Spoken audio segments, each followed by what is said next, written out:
Hello students, welcome to my channel. Today another chapter of the history I'm taking. So this is the revision chapter. In fact, I am just revising for you, and perhaps you have in my previous video and all you have already gone through, and you understood about the chapter, whatever the chapters I have taken.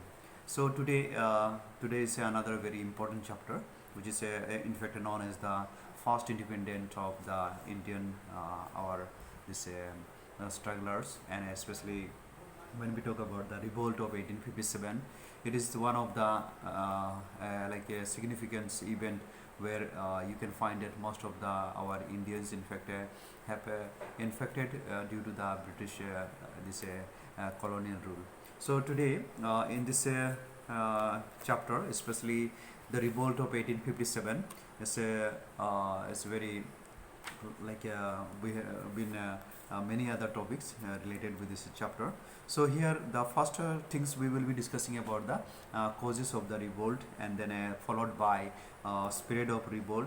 Then here we have found the suppression of the revolt, and also we found the failure of the revolt. In fact, when the revolt actually due to what reason in fact actually started, and then how this revolt in fact spread in far and wide to our country, and then also we will discuss about the new development after this revolt, and we will talk about the case study on Awad. So these are the few topics that is actually related with this chapter. So now we will have this causes of the revolt. Now more or less you have been familiar in my previous video, even in the class also I have talked about that any of the incident that has occurred in India is not because that for the simple reason, but when the atrocity of the other foreign power in fact when increasing, then that is automatically actually taking place about the creating the rebellion and all. So most of the chapters in fact we have already come across, we have seen that most of the chapters actually in the beginning of this Indian territories, in fact people were quite happy with their own business and their own trade, whatever they were doing, and also they had the good relationship with the other part of the world. But the moment the other colonial power or maybe the other Europeans came to India, their their existence, their livelihood, everything actually became so hodgepodge, and then started a lot of like a problem in them. So here because of the others existence or other power that actually invaded India, due to that most of the our Indian people, especially like middle sections of the people in fact actually infected a lot. Okay, so let us know here the causes infected to our Indian territories. And before that, we have already learned that some of the rebellion that has been taken place because of the land. In fact, it was taken through the zamindars and landlords, how they have actually exploited in giving the loan by taking the huge amount of interest. So here also we have found some of the rebellion actually began in the tribal societies. So this revolt of 1857, let us know the first one is a political cause. Now this political cause, when we talk about, you have to see that also along with this political cause, for economic cause and a social religious cause also actually part of this discussion. So let us know about the political causes. Now some of the policies actually adopted by Lord Dalhousie, the first one who was the governor in fact in that time. So here Lord Dalhousie actually he caused widespread resentment among the Indian rulers, especially people who were actually having their own kingdoms, but they didn't have their own son and daughter, and adopted son and daughters were actually sometimes were ruling. And then because of that one also most of the revolt has been also occurred, and some kind of discontentment has taken place. So here see the Lord Dalhousie actually used the policy of doctrine of lapse. Now the meaning of this doctrines of lapse, or you can understand that a territory or a kingdom cannot adopt any of the children or any of the children are adopted ones cannot become the king or queen for the kingdom. So that is actually he brought the one of the policy to the different territories, and as a result of that, it gave a lot of a havoc, a lot of problem for the different kingdoms. So you can see that Lord Dalhousie in fact taking the advantage on this, actually he has annexed most of the states and made under his power. So you can see there are some of the states like Satara, Nagpur, then Jhansi. You can see these are the states where actually came under the Lord Dalhousie and applying this method.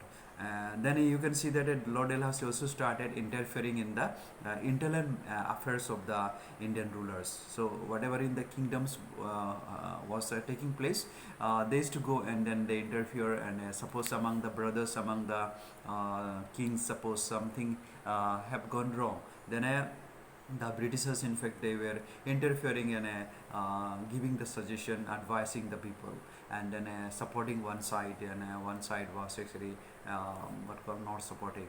So this kind of thing also happened. So therefore you know what happened. For example, you can see that here this he annexed Awadh on the ground of poor administration.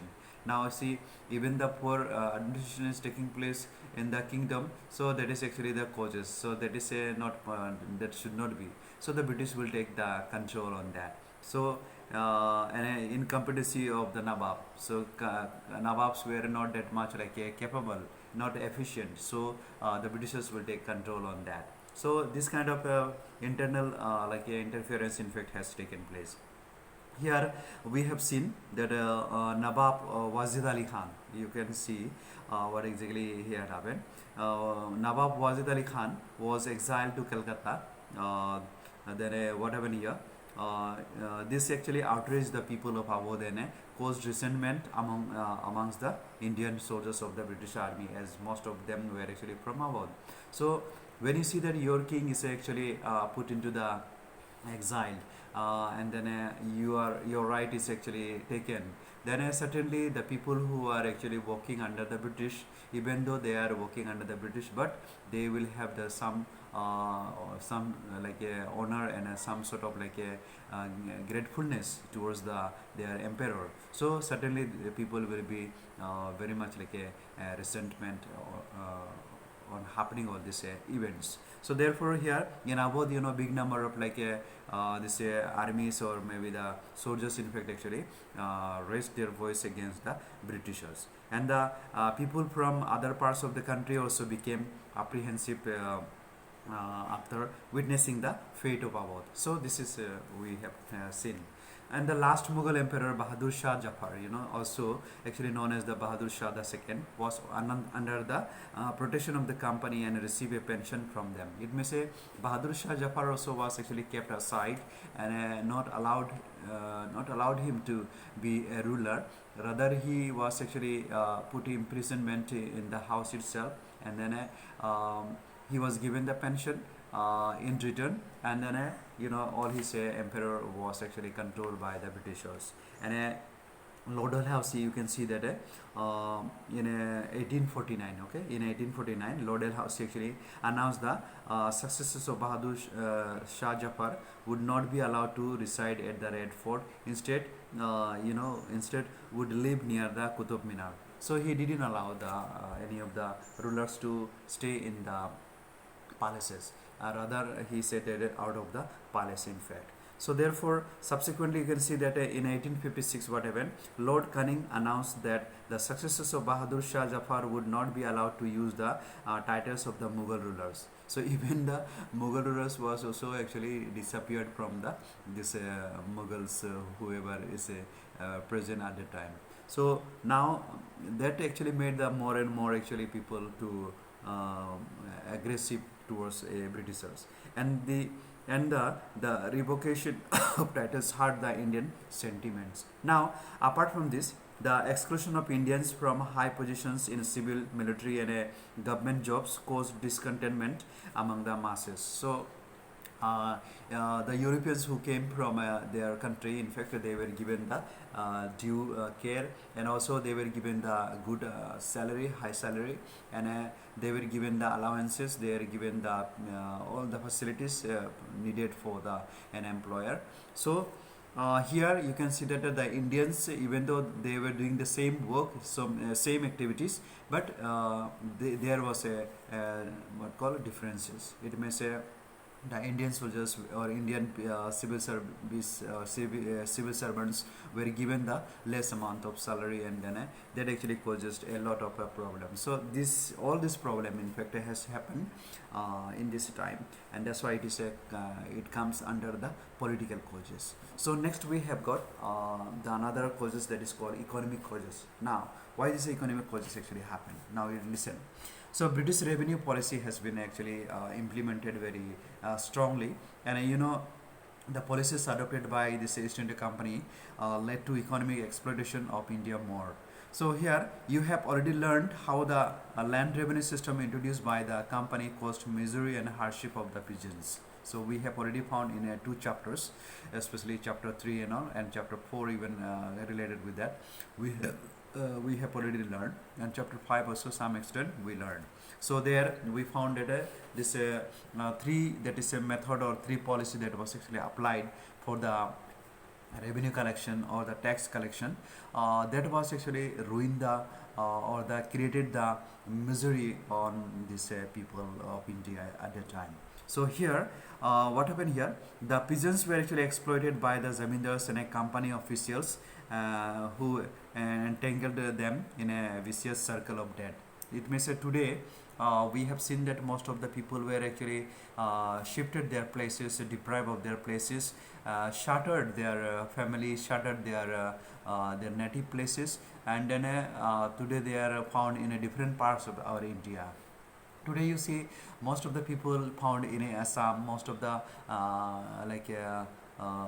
people also found in different parts of our states. So these are all why it happened, because you can find that these people were actually deprived of their land, and they became the laborers, and then a kind of like a bonded laborers, and these bonded laborers could be hired in different parts of the states for the different activities done by the government or the company.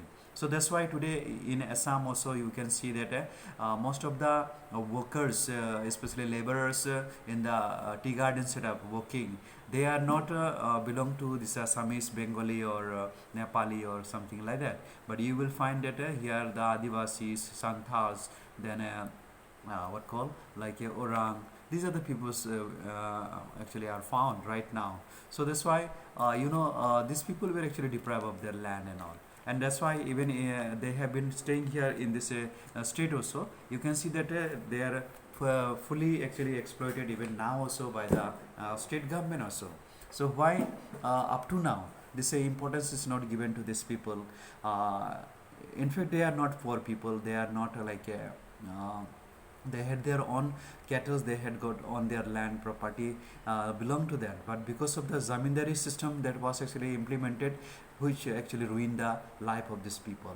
So therefore we can't simply blame these people, they are laborers or they are coming from the other part of the state, and we try to make them deprived. This is the our own people in fact made them. And in my previous video also I have talked about that most of the our own people in fact actually took the advantage, and then their houses, their cattle, their property, their livelihood, their rituals, their customs actually destroyed by our plain people. Okay, so therefore before we have to say, we have to be very careful in saying, because you don't have the proof, you don't have the evidence, you don't have the evidence that these people are laborers, these people are actually poor. Such kind of terms when we are using, we must know the history of this country especially. So therefore here the zamindari system in fact actually ruined the life of the peasants and farmers and artisans and craftsmanship. So here most of the people were actually under the debt, and then when they were in the debt, a series of like a localized peasants revolt took place prior to the great uprising. So therefore the confiscation of Zagirs was actually another cause of resentment, and the company in fact confiscated thousands of Zagirs from the small zamindars and landlords during the administration of Lord William Bentinck and Lord Dalhousie. Now you can see that these zamindars and landlords failed to produce written deeds of ownership, and even during the annexation of Awadh, the small land holdings were confiscated, and these people actively participated in the uprising of 1857. Now I have to realize that these landlords and their zamindars were actually, when they couldn't produce the documents, when they were by illegally, actually they forced many people and then almost all the land was actually brought by under their this one power, and then they couldn't produce any of the documents, and as a result of that, British actually made them to show the documents, show the evidences and proof, but then they couldn't present that, and as a result of that, most of the jamindars and landlords were actually on a trap, and then these people were actually became very much resentment against the Britishers. Before they were very happy, they were getting all the things and all, but later on they realized that this is a wrong happened. Okay, so therefore one way I can say that these zamindars and landlords were asked the documents and evidences. That's actually good the Britishers did to them, because they themselves have took the advantage of our people, and then today our people are actually in different parts of the work places. They are working as a laborer, having their own property and all these things and all. So therefore it's a good thing that happened by the Britishers here. So another thing we have to talk about, that deindustrialization. See, India was actually forced by the East India Company to become a major supplier of raw material. In my previous video also I have talked about that drain of wealth that actually has happened. They banned our Indian merchants and traders and mills and textiles and all from our India to supply to Europe country, but they asked our Indian people to supply the raw material from India, and they were producing the finished goods and then bringing it back to our India, and then they were earning the money from their own productions. So that is how actually had happened, and here the deindustrialization also has taken place in India. So therefore people of India in fact were supplying the cotton, indigo, silk, and also to promote the growth of the British industries. So India also served as the market for the goods produced by these industries, and this led to the destruction of the traditional Indian handicrafts industries. Traditional zamindars and landlords who patronized these industries were also ruined by the British policies, thereby leaving thousands of artisans and craftsmen unemployed and resentful. So these people played a major role during the revolt. So here you can find in the economic causes, these are the few causes we find. Okay, so in my next video I will talk about the social and religious causes, military causes, immediate cause, and a spirit of revolt, and followed by many other top points. Okay, so see you.